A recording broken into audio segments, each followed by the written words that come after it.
When you're out sightseeing all day, you'll get thirsty, especially in the warmer summer months. Now, we have nothing against Prosecco, but we also need water. And luckily, water is to be found everywhere in Rome.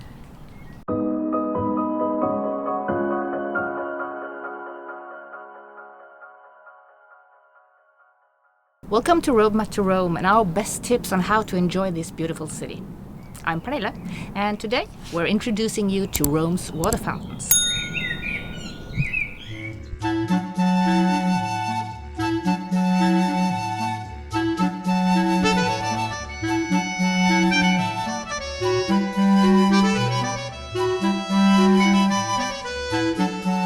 Being on your feet all day, you'll get both hungry, tired and thirsty.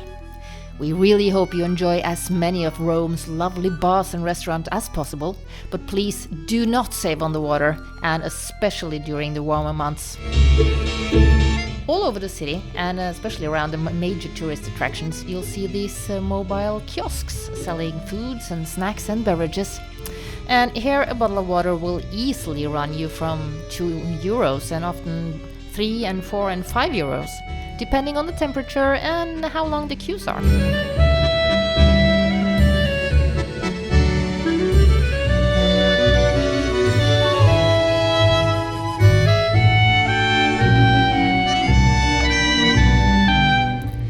But you don't have to spend your time or your money on them, because even more widespread than these kiosks are these small water fountains.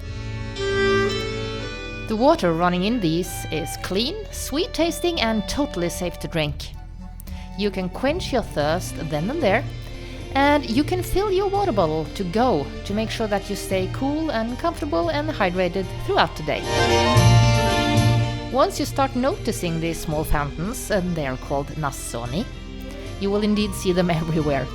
Mostly looking like this little fire hydrant with a sprout, but also in more elaborate and decorated versions. Only if you come across a sign like this saying acqua non-potable, you must stay clear, as this means not drinkable water. You can also download the app Nasone and be able to search for the nearest Nasone in case you need to. Hope this will help you stay fresh and hydrated.